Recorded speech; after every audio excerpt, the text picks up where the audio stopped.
Hey, peace family, peace. Okay, so I'm not sure how many of you guys got to tune in to the video I did last week. I did a video about a week ago, it should be like 7 or 8 days ago, about doing this tincture, and it was with blue lotus flower. So here, let me just throw myself into a chair and just kind of mention a couple words about blue lotus. So I have mentioned I've mentioned in a couple of other videos some of the work that I've done with plant medicine, with plant entheogens, and how I was able to cure myself using that and cure some illnesses that I had, which I'm going to talk about in another video on breast health. And I've just been studying more and more about like plant medicines. Blue lotus flower is something that was used in Ancient Kemet, and it's also a plant entheogen. It's one of the more mild ones. It's used partially as an aphrodisiac, but the aphrodisiac effect is more of a side effect of the greater capacity that it has to open up the heart center and to open up the connection between the genitals and the heart center. So it opens up those specific portals.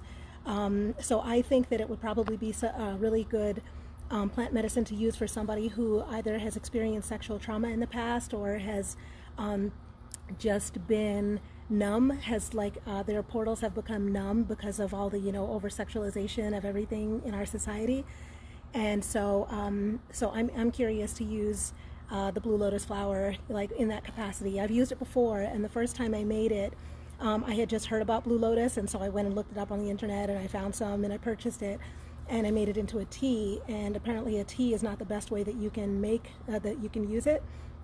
So it had like a really mild kind of effect. It kind of like made me like a little like cool and comfortable and relaxed, more so the way like a glass of wine would, rather than something kind of more powerful than that. So I learned after that, a couple of years after that, or a year after that or something, that plant medicine, that this particular plant medicine should be made into a tincture in order to extract all of its compounds and everything.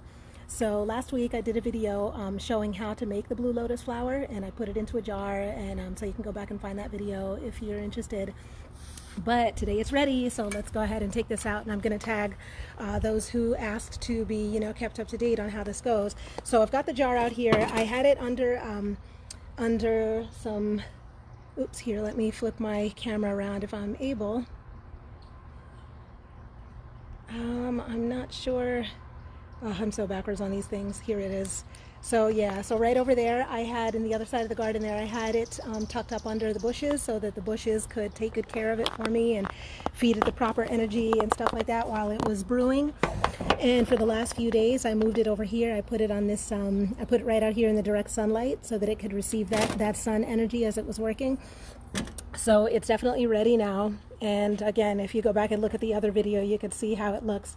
So I'm going to take it inside now, and I'm going to extract it so I'm just going to show the extraction process, and then I'll probably post another video with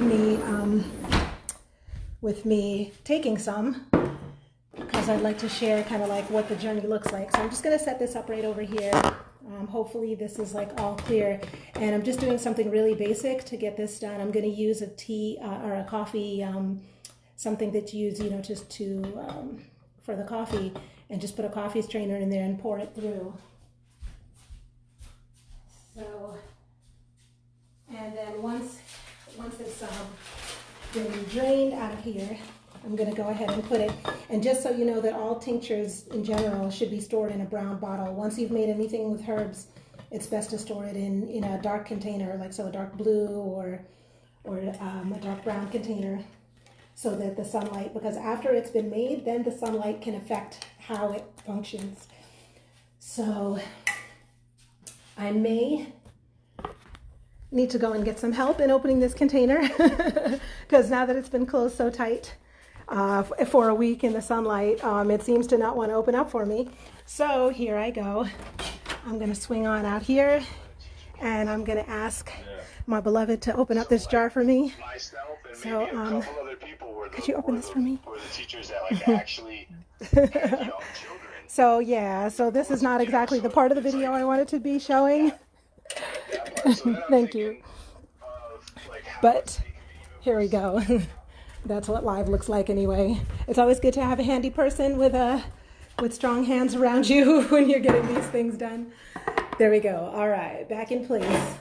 Okay, so here we go. So I'm just going to open up the jar, going to give you a little look inside. So this is blue lotus flowers. The flowers are all like very light and soft flowers and petals, like once it's before it goes into the tincture.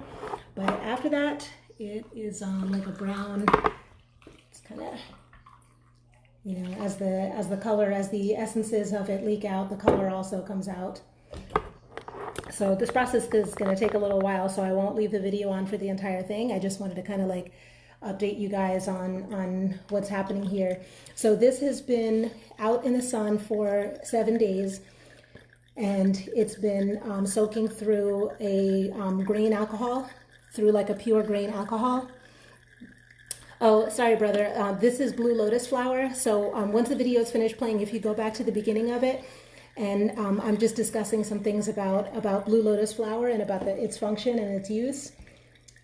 And what is it good for? This is something that's been used since Ancient Kemet.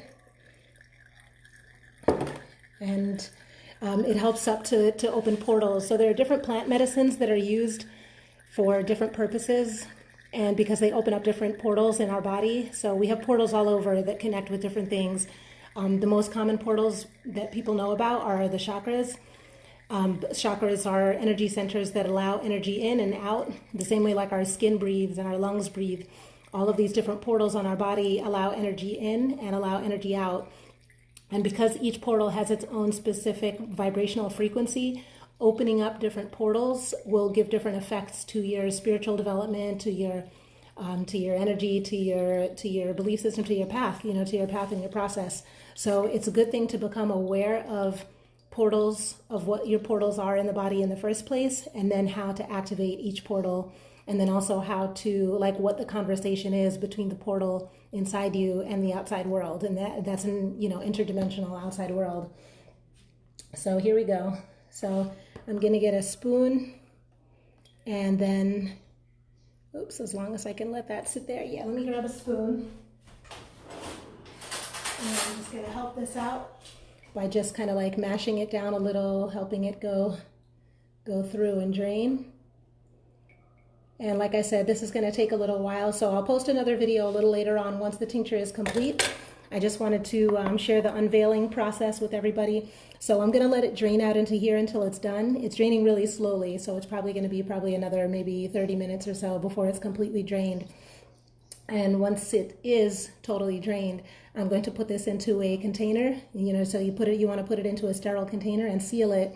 And if you only have a clear container, like for example, I only have these mason jars that are clear. So this tincture is going to be stored into a shelf in a dark place, so that before it gets used, that it's not decomposing from any kind of light hitting it. So that's it. Just doing a short, real quick video for this one. Thank you for tuning in, guys. And I will continue on with the process a little later. Love you.